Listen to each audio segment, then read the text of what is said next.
in relation to Elon Musk and various Branson and various of these crazy people, or the homeless guy, in the alleyway, in the corner. Which of those versions of unhousedness is the craziest, most traumatized, most disturbed, most disturbing? I think the jury would have to be out, wouldn't it? I can sort of see that in a way the guy in the alleyway at least sort of knows what he's doing. He knows why he's doing it. He's trying to find a justification. He's trying to find his way.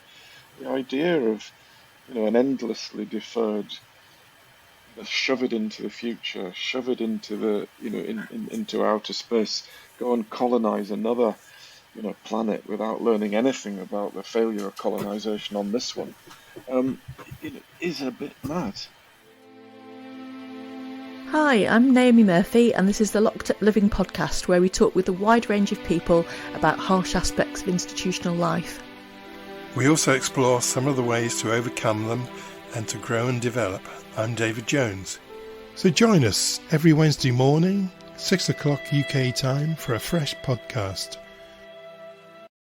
So today we're meeting with John Adlam and Chris Scanlon. Chris and John are both psychotherapists, and they work together at the Henderson Hospital, which was sadly and unjustly defunded in 2008. Having said that, they prefer to think of themselves as working and thinking as interprofessional and trans-disciplinary. They've worked together intellectually for about 20 years and written a number of papers around the theme of the unhoused mind. In 2022, they published the highly praised book, Psychosocial Explorations of Trauma, Exclusion and Violence, Unhoused Minds and Inhospitable Environments. So Chris is a psychosocial consultant stroke researcher and consultant psychotherapist in forensic and adult mental health. He's a training group analyst and works at the Institute of Group Analysis and the Irish Group Analytic Society. And he's a founder member of the Association for Psychosocial Studies. John is a group psychotherapist and independent researcher working mainly in the National Health Service. He's a founder member of the Association for Psychosocial Studies and a former vice president of the International Association for Forensic Psychotherapy. Welcome to you both. Good to meet you. Thank you very much. Hi, good to have you back on again, Chris, and also good to meet you, John, and have you on. Thanks for coming on. Could we begin with you telling us a little bit about your backgrounds? You're interested in how you met and established enough of a connection to want to write together regularly over such a long period.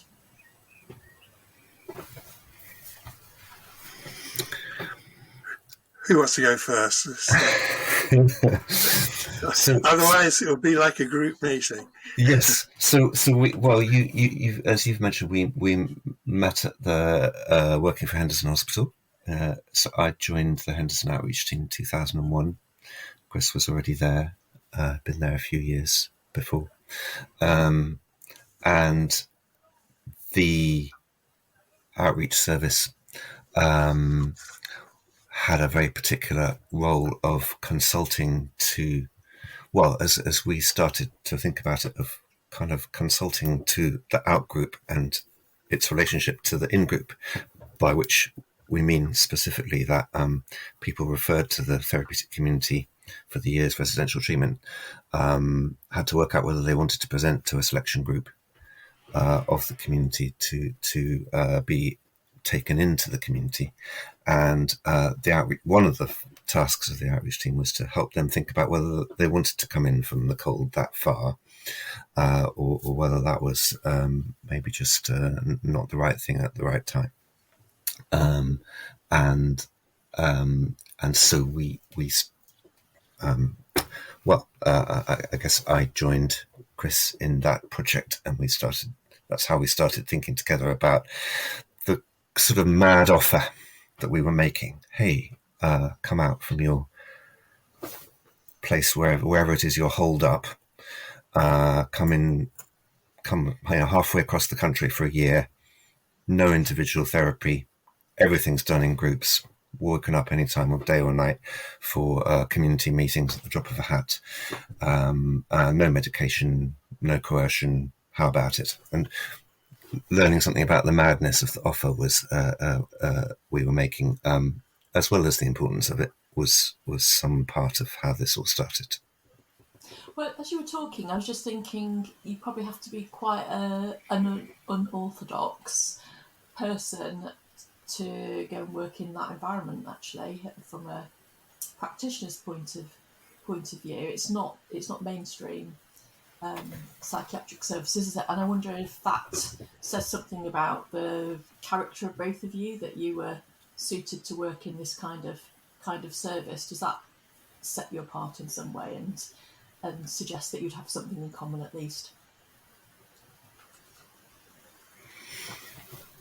One of the jokes at the Henderson was that it was a therapeutic community, so the staff didn't wear badges and the residents didn't wear badges. It was before those days, and there were regular visitors who'd come along, and they would be because we did everything together communally. It was never entirely clear who were the residents and who were the staff, and one of the jokes was always that the difference between the residents and the staff was that the residents got better and left.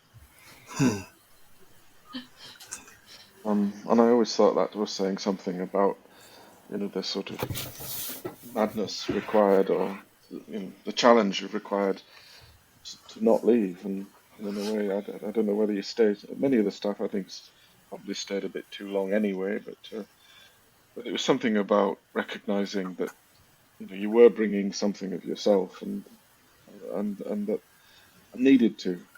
I mean, part of the structure of the treatment was very clearly it was about the relationship between something called psychotherapy that was problematized, and something called sociotherapy, which was about trying to be a human being alongside other human beings who were struggling. And it was, as I say, it was never entirely clear who was struggling the most, whether it was the staff or the residents. But I think that certainly what was required of the staff was to unpick their definition of themselves as a psycho person, whether that's a psychiatric nurse or a psychiatrist or a psychologist or a psychotherapist, and find a way to join in the community, which I think is quite an invitation. It's also a mad invitation. You're saying, John, it's a mad invitation to the residents. I think it's also a very challenging and fairly mad invitation to the staff. That you might think that you knew what you were doing before you came here, in terms of your role or identity, and then we're going to unpick it now, and you're going to have to find a new one, a new way of being. And I think you're right. It's not for everyone. But there was something about you two where you felt you could work together, and you've done so repeatedly since that time. What are some of the benefits you get from working together on projects? One of the things was that, in a way, it was a bit of a coincidence in some ways, in that Stella Weldon, who's a colleague of ours, who you'll know probably, she was writing I think a special edition for Group Analysis, a journal on forensic work, and asked for some contributions. And I think, if I recall it, she asked John and I separately. Given that we were sitting in an open plan office a few yards from each other, we sort of thought, well, why don't we halve the effort and do it together? Although I'm not sure that it halved the effort, but we might have doubled the effort, but we did it together anyway. And I think it sort of started from there. And so I think, Stella, who I think has been very influential in a lot of people's careers, I think was certainly very influential in this aspect of mine anyway, and ours, in terms of the writing. So it wasn't particularly intended, I don't think. But then 20 years later, still doing it. So thanks, Estella. Yeah, yeah. We didn't know that it would be 20 years and counting. Well, it's 18 years from when that piece was published, and so it's probably 21 years or something since we started it. I think we that she did invite us both speaks to some sort of shared ground and or perception of shared ground. But I think it's just been really good fun to not know the ground. Or speaking for myself, that I stand on. But also, I value immensely giving up the sort of I suppose I may not have achieved this, but giving up the narcissism of how a paper would look if you wrote it yourself, in order to discover what comes of minds coming together. I still it still surprises and delights me, that process. And I would just add that I think that does very much link to the office that we were in at the time, which was at the Henderson. Where in a way, if you weren't doing it with other people, yeah, you would wonder why. If you were doing something on your own, this was always a sense of, that was a bit of a problem. Why you're doing it on your own. Both in terms of an invitation to join in, but also a sort of critique really around, the individualistic nature of some of the problems that we were trying to address. Thank you. Yeah, well, you've put that very well, but there's, I think, rather a lovely little description in your book. I can't remember if it's at the beginning or the end, where you say something about the process of writing over this period of 20 years, which has sometimes been a challenge. I think you put it that at times you'd wish the other one wasn't there, but other times it's obviously been very creative and fulfilling. John must have written that. Yeah, I don't think it's either or. I think those must go alongside each other. Kind of that. There's something about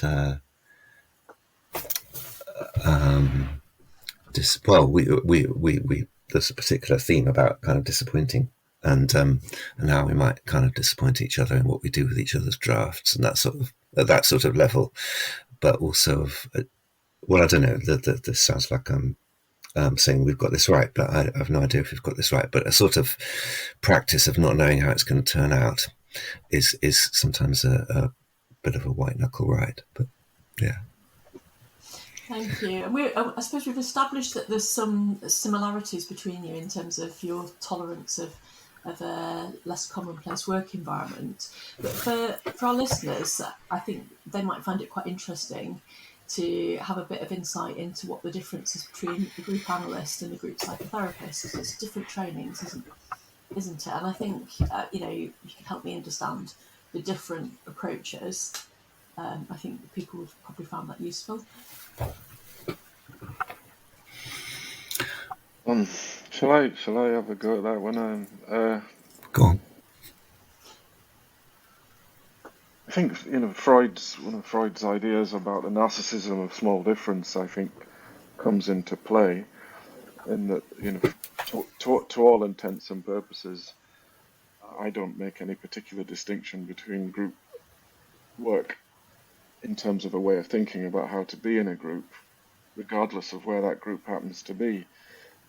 But some groups are sort of defined by the system as having patients in them, or clients, or service users, or whatever it happens to be, and I think those places and spaces are called psychotherapy spaces. So group psychotherapy, I think, is defined by the client group. But I think that linked to that earlier conversation about what's the difference between the patients and the staff within a therapeutic community, I think the parallel process is that in order to be effective working with people that might be called patients in groups, you also have to have places for the staff who work with the patients in groups to have groups to belong to, so that there's something about the parallel process, in a sense, is that I don't think that any of us can work effectively in the systems of care unless we,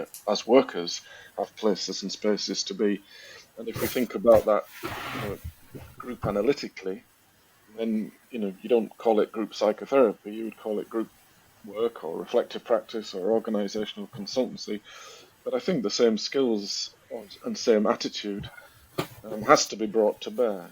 So particularly around relationships of power and authority and the meanings of hierarchies and those sorts of things that as staff members we're very, very fond of using as defense shields. Who's in charge of whom. And I think in order to be effective as a psychotherapist, whatever that is, I think you also have to be very mindful of these issues of power, inclusion, exclusion, and how they play out in the system as a whole. So I don't think there's a distinction that I think is meaningful, other than the context in which the work takes place. Thank you. I prefer group analyst, because I think that that's the sort of overarching thing. Having said that, I would also add that I think in terms of the book, I think we do describe ourselves as psychosocialists. So I would see that the psychosocial frame is the widest, the frame under which group dynamics and group work sits anyway. So because I think the psychosocial involves the socio-political, and so you think about these group dynamics and how they're played out not only in small groups and clinical groups and therapy groups and staff groups and organizational groups, but also in communities, neighborhoods, and on the global stage. I think we are, wanting to bring the same lens to all of these perspectives, I think, really. Thank you. Was there anything you wanted to add to that, John, at all?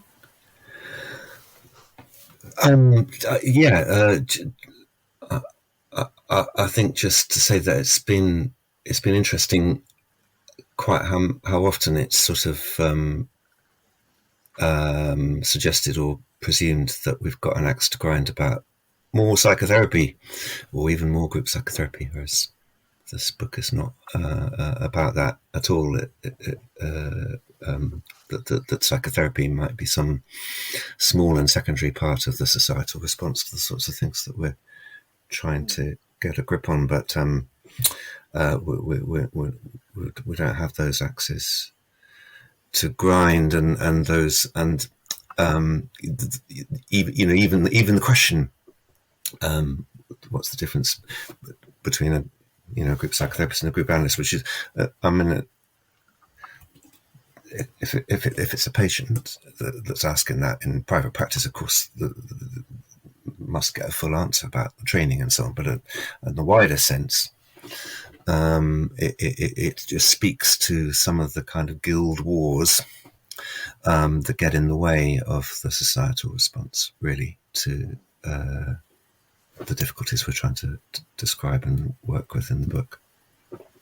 Yeah, maybe if I could add just one more thing, is that I think the problematic is the in the psych bit for me. And so if there's an axe to grind, it's not that we need more psych people, but that really we've neglected the training and the development of all sorts of social workers and nurses and project workers and prison officers and and the sorts of people that are working in groups with very troubled and problematic people. And I don't think we need more psychs. If anything, we need more socios, because I think the problems that we're wanting to address are much more in the social and political places than in the consulting rooms of psychotherapists of various sorts. So. Let's move on a bit. So what I wanted to move on to really was your use of the idea of the Diogenes paradigm. You talk about Diogenes a lot in the book. What do you mean by that? What's it? What meaning are you trying to convey by the use of that? Um, I think the first thing to say about our use of that story is that it is a story that we're using, and the importance of story and storytelling. I hope sort of shines through the whole of the book, but it's a particular story because it's a story of a homeless migrant, excluded, colonized, shamed outsider, and his travels, but also his encounters with power, and with offers of inclusion made on terms that he can't accept.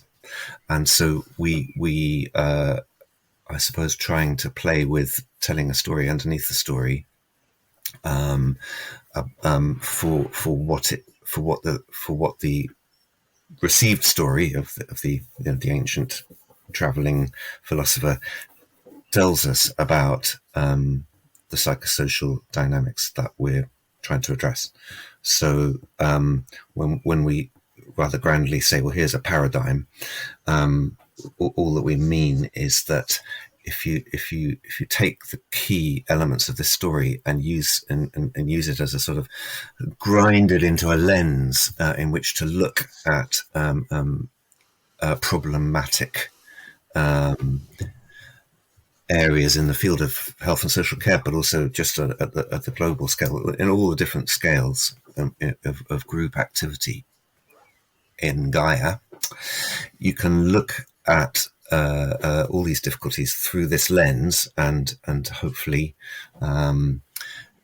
it will illuminate some of what's going on in the way that famously the old guy used to wander around carrying a torch in broad daylight, looking for one honest man, or kind of just trying to get hold of what's going on in apparently intractable psychosocial dynamics. And the story is our tool, partly because we make a point of not wanting to use other people's stories. So there's no such, it's not a clinical book, but there's certainly nothing that looks like clinical material in it. So we're using parable and storytelling and poetry and myth and allegory, partly to rectify a sort of disrespect that we may have partly been involved in the past, in sort of trying to tell people stories for them. Yeah, that's a very illuminating statement you've made there, I think, John, particularly in your reference to not wanting to use the stories of others. And indeed, we could fill the hour with the little aphorisms that come from Diogenes, I expect, who was clearly highly skilled in exposing the naked emperor to light. But you also made reference to Gaia theory as well, I think, then in your answer, John. And unless I missed that when my internet connection dropped, I think it could be helpful, I think, for you to give a bit of an explanation of that as well for anyone listening. Yes, by that reference, we mean thinking about the planetary system as an organism, or as an organic system. More to the point, it gets personified. It's not a being, but the planetary system as an organically interlinked system, which is basically the center of Gaia theory, is one of the things that we try to. It's stupid to call it a thing. One of the phenomena that we try to look at in considering how numerous psychosocial difficulties are interconnected, but also at a more straightforward level. This is the day after Earth Day weekend, isn't it?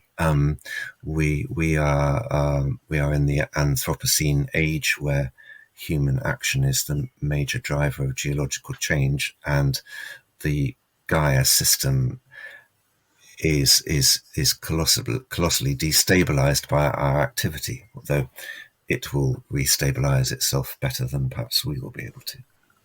Thank you, that's very helpful. Thanks. So just going back to Diogenes, do you envisage that the example of Diogenes relates to your idea of the unhoused mind? I mean, he lives in a barrel, so I suppose there's some connection there. How else?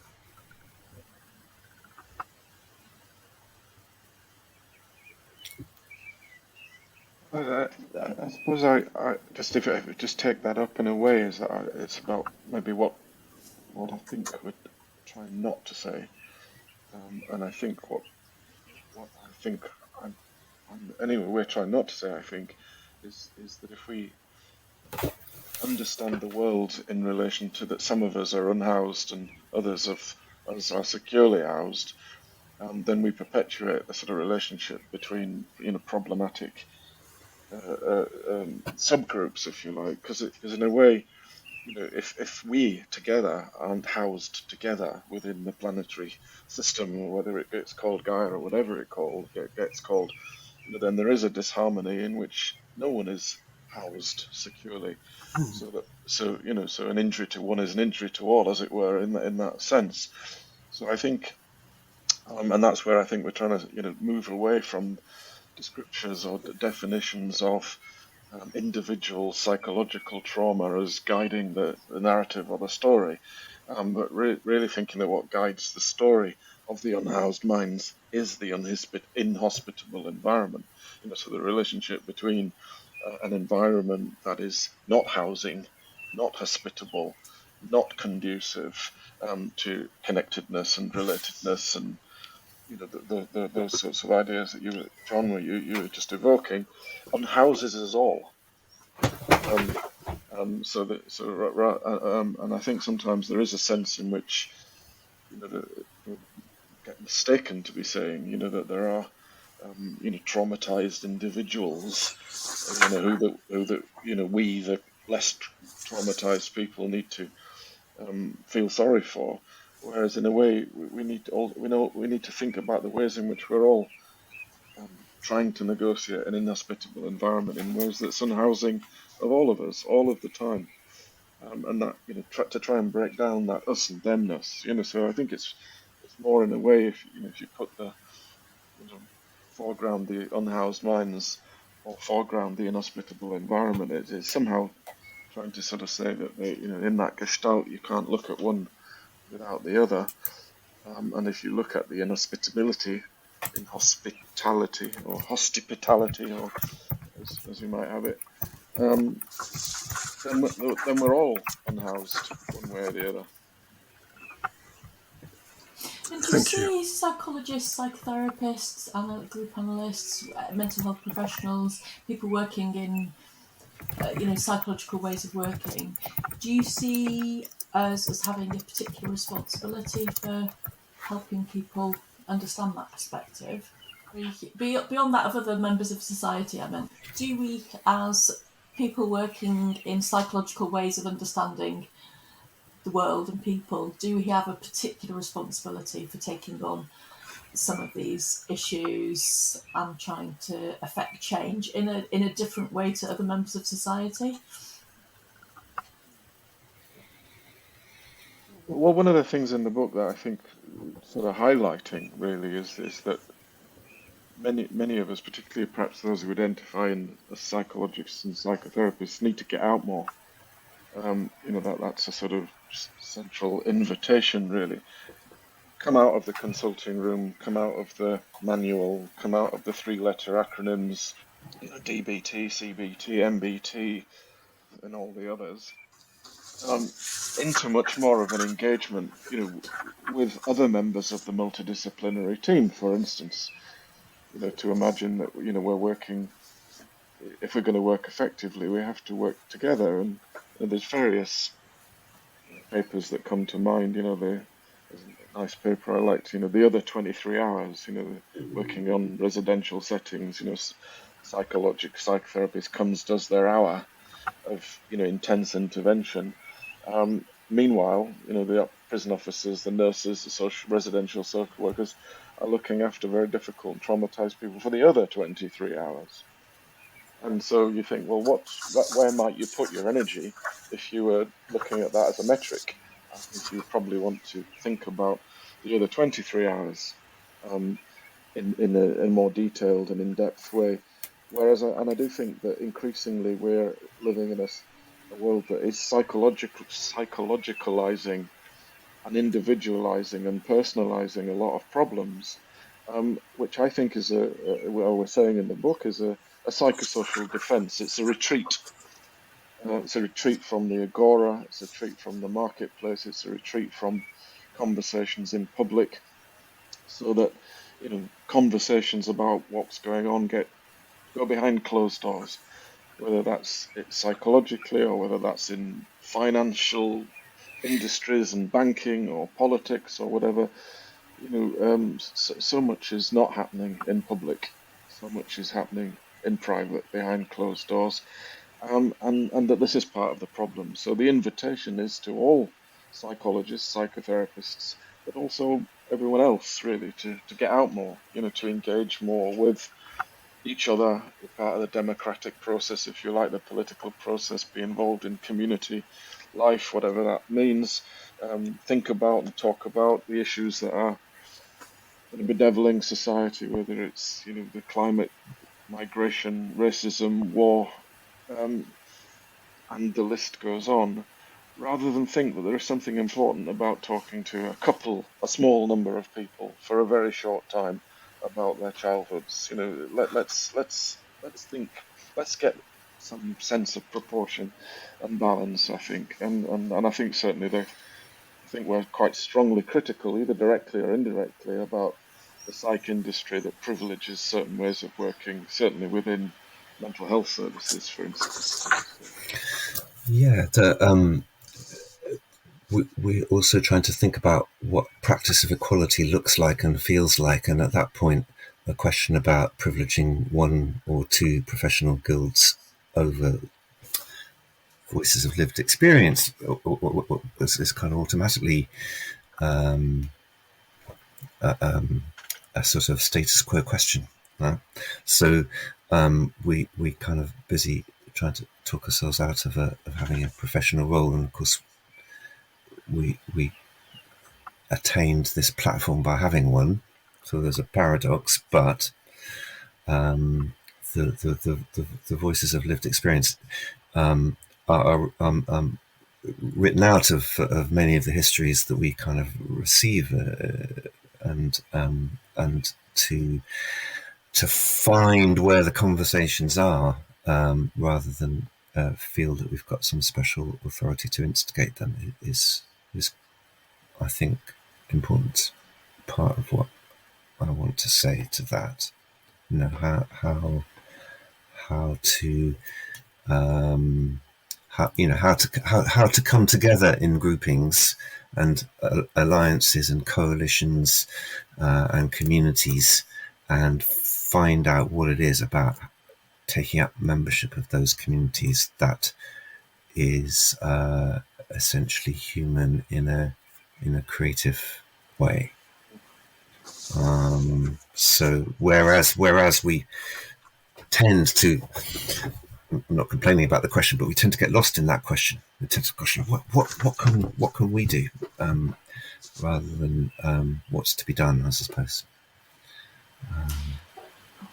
Yeah, I'm not sure that's what I was really asking. I was thinking about if these expensive, lengthy trainings that people do, and so I think there's something about the balance of where you turn that skill, and I can very much see an argument for actually the state of society at the moment seems to be pretty much of a mess. So actually, is it somewhat a waste of resources, even if you look at an individual level, when if people aren't safe, if they haven't got food security, haven't got a safe house, fuel poverty, all that sort of stuff, people aren't in a position of safety. Can they really do the individual work that's necessary? So, maybe it is better to put our resources into more societal issues. But I suppose what I was curious about was whether there's a particular responsibility for psych professionals to do that, as opposed to people coming from a geographical or historical perspectives. Are we talking about a human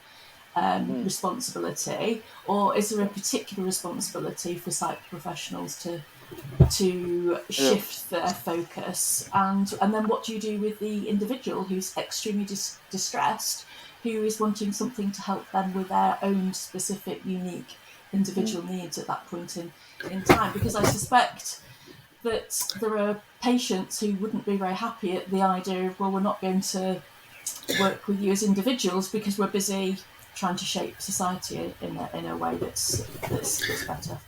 Yes, it's a fair challenge, and it's not like I haven't got the day job. So I work in specialist psychotherapy. Well, I work in a specialist psychotherapy service, and I work as a sort of specialist psy contributor of a kind in another service. So I do all that, and it may be that I often do ask myself why I'm doing it, but I certainly do carry on doing it. But I think that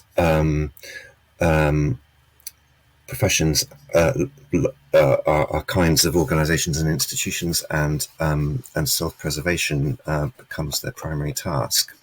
And so I want to be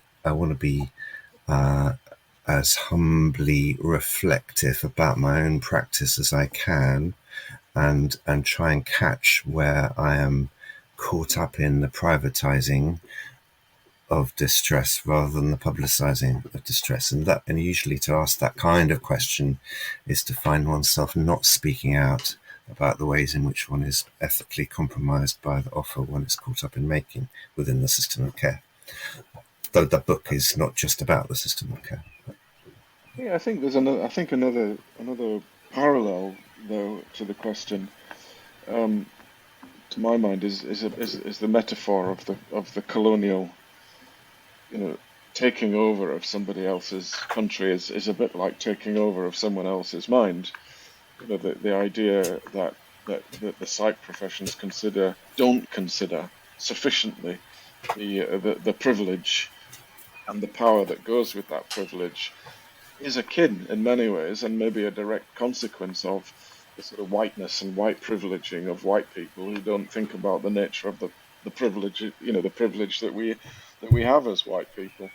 And so the invitation to this people in the psych industry, regardless of their, ethnic identity, is to think about the ways in which the psych industry is very concerned and preoccupied with maintaining its own privileged position within society. And if we and so in a way, I think there is something that we can directly do, which is have a look at ourselves and how how our privilege operates. Particularly in psych industries, particularly I guess psychiatry, psychology, psychotherapy, um, who, who have enormous power, huge power and privilege over the people that they purport to help and treat, without necessarily always thinking about that. Um, I think we do need to think more about that, really. And I think it's also at one level, it's a sort of mathematical metric, really, and it goes maybe back to the earlier question: is if we are going to do something called psychotherapy, which is sitting and thinking and talking to each other, why, for instance, would we privilege individual psychotherapy over group psychotherapy, which of course many of the psych industries do, because mathematically, numerically, that doesn't work out. There aren't enough individual therapists to go around anyway. And if we, but I do think that the point that was made earlier is that the clients, the service users, and us as clients and service users, we're terrified of groups. We don't want to be in groups. We want individual connections. We want that sort of comfort. We don't want to share. We don't want to negotiate space. We don't want to think together. It involves compromise and disappointment. But I think in the book, what we're saying is these are the foci for what we could or should be doing. Thinking about how we don't negotiate space, share space. We all want our separate, individual, personalized space. And as long as that is colluded with reciprocally, then we don't do any groups. We don't have communities. We don't think about cooperation and collaboration in organisations. It becomes competitive rivalry. Anyway, I feel like a rant there, but. Well, if I just sort of add a coda of rant, but I think two examples of that might kind of illustrate why I'm not going to sort of cancel all my one-to-one appointments right now, but still have something to do and say about this. One is about the what I think is in the book. It's a thread throughout the pathologization of the avoidant or so-called refusing response to the hostile environment of the consulting room, or the offer of housing, or school refusal, or any one of a host of examples where you sort of there must be something wrong with you if you're not accepting this offer on the terms on which it's offered, and the way to eliminate that is to speak about one toxic attribution in particular, which we kind of renounce at the beginning of the book, and that is the idea that something wrong, there's sort of personality pathology. Well, there must be something pathologically wrong with your personality if you're not being a good patient and making me feel like a bad doctor. This has been written about a lot, and I won't go into it. But working in systems where this is still the diagnostic framework involves a level of ethical compromise that is not an unacceptable level of compromise. So let's not do that. Let's not say it's a problem of personality or it's behavioural. Let's find out what it is about our offer that the person in question or the people in question can't take it up right now. That's one example. The other example is, yes, carry on our practice inside and outside of institutions, but if these institutions are structurally racist, how to practice ethically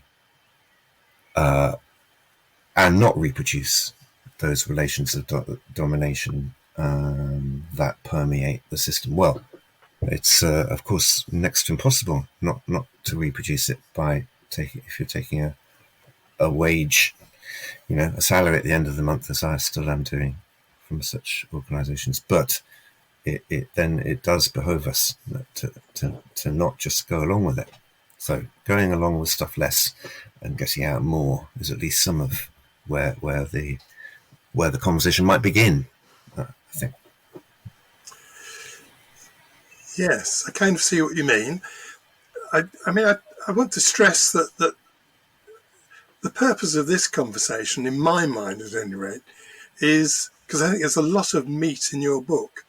So the purpose is to kind of extract some themes which help me and perhaps then other people to understand the sort of themes. And what I am experiencing is a real tug between the social, political, and the group and the individual, all of which makes a lot of sense. But makes it difficult for me to kind of pick up the kind of themes which I feel comfortable with, if you see what I mean.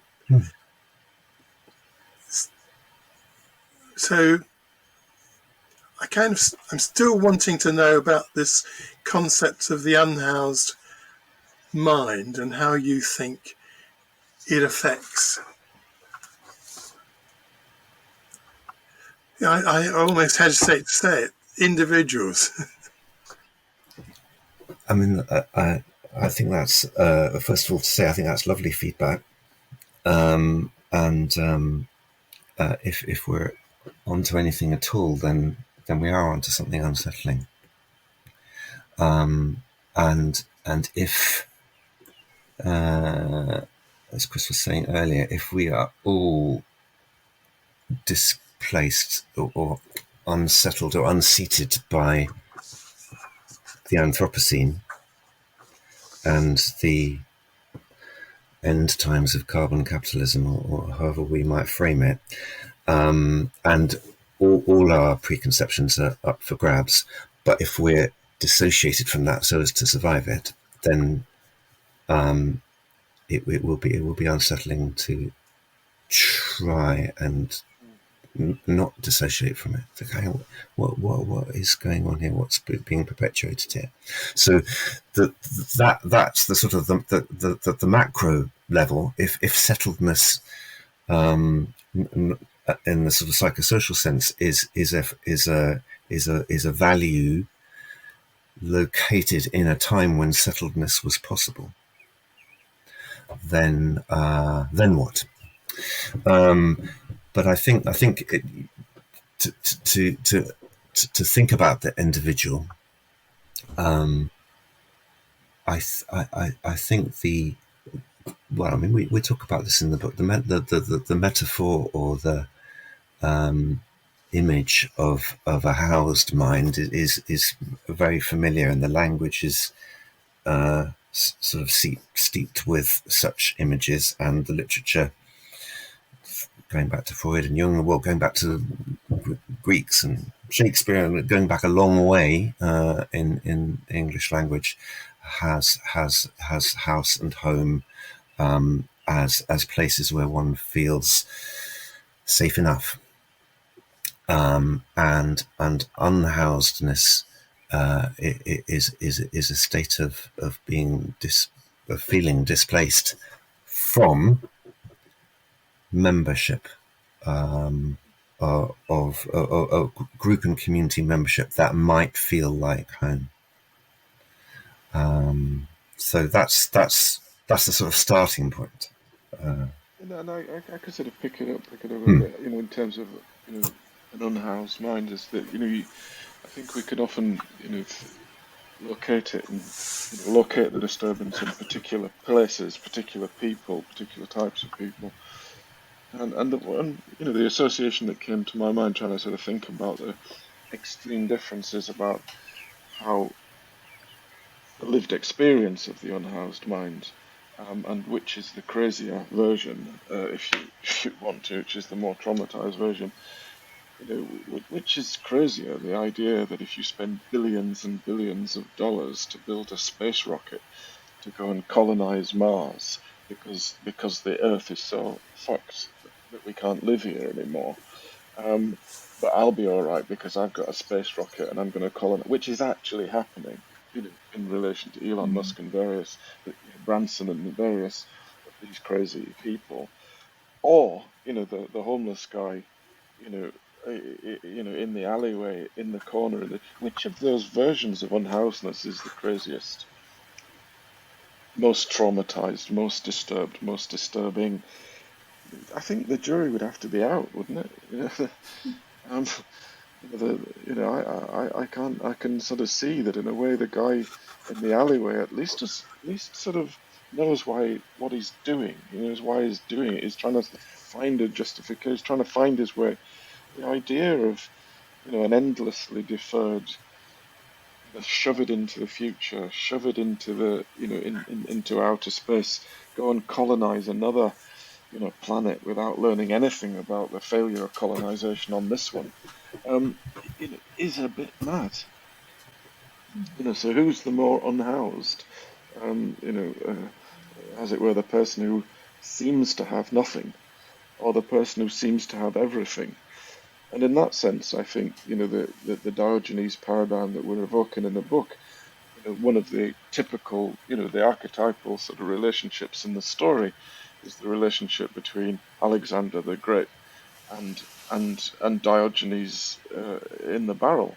And Alexander the Great, could be understood, although I think he was probably a lot brighter and more sophisticated as a philosopher than, the people that I've just named, Musk or, but this relationship between those who are imagined to have terrific power and privilege and those that are imagined to have none are mirror images of each other, really. So, in terms of thinking about unhousedness, I find myself drawn to these, extreme versions. One has got no house on the Earth, and the other has got no house on the Earth, but imagines they can go and find one on Mars or Venus or Jupiter or some other crazy thing. It's which is the most unhoused? Yeah, I think that's a very good illustration, Chris.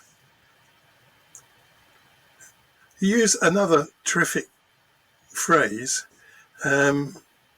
Shelters don't open until the middle class feel the chill. And then another one, things won't change until white people agree to give up their power and privilege. How do you see that happening? Because that's at the core of the issue, isn't it?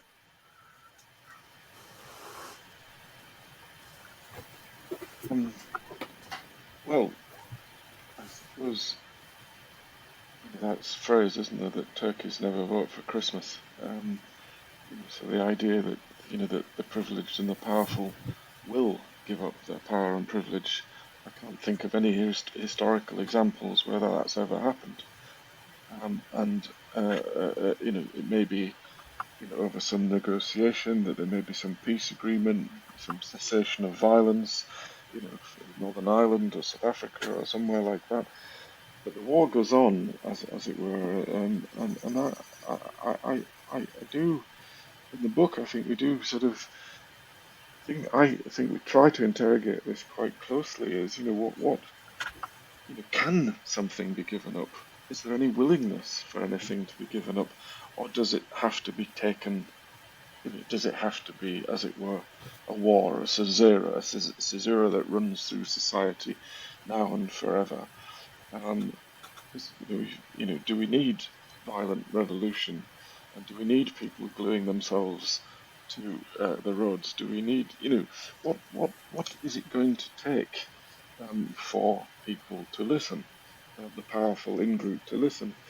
It seems that the evidence that are going to listen to reasoned argument, or even the ballot box, in relation to democratic processes, I do feel that realistically, the rich and the powerful and the privileged and the white people we're not going to give up our power. So the consequences of what that means, I think, is at the heart of our book, and it's like trying to say, please let's take this a bit more seriously. The idea that, well, we'll give up a little bit. We'll make a few policies, we'll make a few concessions. It's not enough. It's not in time. And I think that's the bit that presses upon me, is the idea that whilst some of us who might be more reasonable and more reasoned, or imagine ourselves to be more reasoned and reasons, might want to sit down and have conversations about these things. Conversations take time. They take commitment, they take willingness or participation, and I rather fear that we're running out of it. Time. So that maybe something a bit less reasonable and a bit less reasonable might be necessary, and that's what I think we're beginning to see. With increasing civil unrest and activism and so on. I completely understand why that's why we're in that place. And it is about violence meeting violence. The violence of the oppressor. Does it have to be met with the violence of the oppressed? Perhaps so. I mean, that's the dynamic at the moment. but it's a sort of status quo. This keeps happening, the reciprocal violence between in-group and out-group. And I don't think we can, and who are we to make prescriptions, as it were, to the out-group for how, whoever we understand by that in any given conversation, how those constructed as not of the in-group should proceed gradualistically or kind of revolutionarily or violently. But there are some obvious moves that could be made. Power is increasingly shameless, perhaps, and so very hard. It's not enough to expose the workings of power, but hashtag welcome the boats rather than hashtag stop the boats, please. Let's if tobacco smoke is established as going to give you lung cancer, what about economic growth as a sort of election winner, which both political parties in this country insist is the thing? We must have economic growth. Well, that's just as toxic to our chances of settledness as the smaller example is. So let's not talk about economic growth. Let's talk about reparations for slavery before, and worry about economic growth another time. Let's find ways to insist on welcoming the boats. Let's note our positionality in sort of every move that we make. Let's not go along with this idea of co-production, that there's a sort of equal hyphen in co-production, and that a pleasant bit of power sharing is going on. Power sharing is power retaining, so let's not do that. Let's ask what it might look like if someone else was in charge. So, There's also an example, isn't there? There's examples, I think, about how, you say, well, it needs to be gradual, it needs to be careful, change over to, time will give a little bit, give a little bit, give a little bit. Because, this is a big tanker and you can't turn it round. Those sorts of metaphors. But I think, as was observed, I think it was Latour, was it, John? I forget now. My just can't recall. But the idea that during the COVID crisis, the idea that we couldn't put the world's economy on hold. The economic change had to be so gradual, so careful, and yet in the COVID crisis, the whole world managed to readjust its perspective very quickly over a short period of time in order to address something that was threatening to us all. And so the idea that it's not possible was not evidenced in the COVID crisis. It's been observed, the world did manage to say, look, actually something is threatening sufficiently to all of us that we are going to close things down, close down the economic system, and stop the people travelling, and so on. But if you talk in ordinary times, as it were, to people about the impossibility of financial and democratic change, it takes time, it takes time. A, we don't have any time, and B, the evidence of the COVID crisis is that an awful lot can be achieved in a short time if there's a will to do it. But in whose interests is it to not do it? Is the question that we need to ask, I think. It is a bizarre obscenity.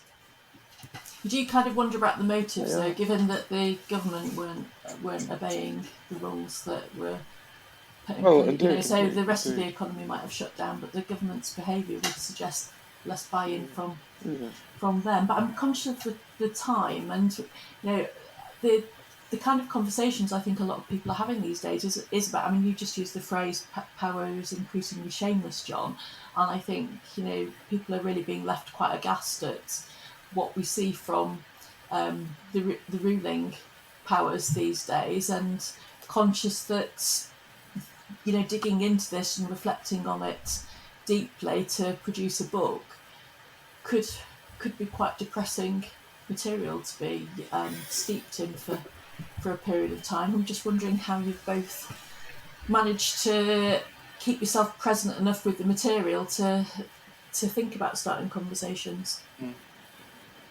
I have a quick reply to that, if you're thinking about the time, is that my experience of talking about these things and presenting and writing about these things is that I'm often mistaken for a pessimist,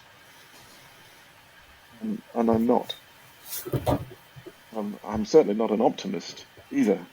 Um, uh, but I think part of when, how I sort of keep myself as sane as possible, you know, not be overly miserable about it, is to think this is the reality, and that if we want to live in reality and tell the truth, then there is something liberating and freeing about that. Um, and yes, it's a miserable truth, and it's a frightening reality. But I do think it's better to live in a miserable truth and a frightening reality than to be optimistic without, hope without optimism, or indeed, despair, despairing pessimism. And I don't think that the book is pessimistic. It certainly is not optimistic. And I think we are striving to sort of find a place in which we do invite people into thinking about frightening reality. Mm. Yeah, I'm not sure I have a recipe for, as it were, not being dissociated from it, or that I can necessarily attest to being in good shape. But I think it must.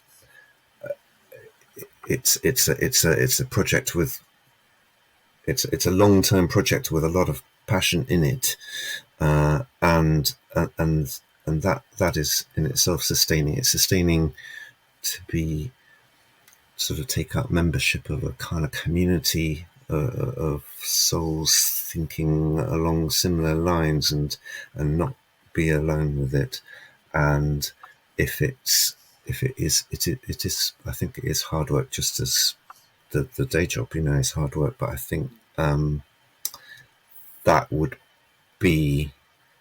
I don't think it would be unreasonable to say, well, okay, it then is incumbent upon me, having given power and privilege and position, to try and do something with it, even at a cost.